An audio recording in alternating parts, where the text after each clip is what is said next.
70% पेक्षा जास्त जागा महायुती जिंकेल। निवडणुकीसंदर्भात उपमुख्यमंत्री एकनाथ शिंदेंनी हे वक्तव्य केलंय।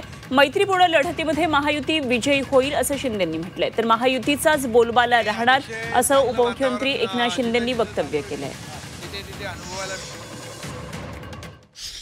प्रचार जोरात आहे आणि अतिशय चांगलं वातावरण जिथे जिथे जातोय मी तिथे तिथे अनुभवायला मिळतंय।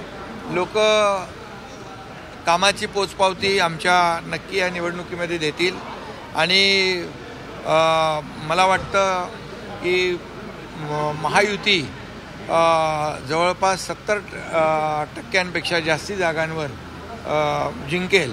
कारण काही ठिकाणी महायुती एकत्र आहे, काही ठिकाणी स्थानिक पातळीवर वेगवेगळी समीकरणं आहेत, परंतु जिथं युती आहे, महायुती आहे तिथं तर जिंकणारच आणि जिथं मैत्रीपूर्ण लढत आहे त्या ठिकाणी देखील महायुतीचेच उमेदवार विजयी होतील। त्यामुळे महायुतीसाठी पूर्णपणे वातावरण संपूर्ण महाराष्ट्रामध्ये पोषक आहे।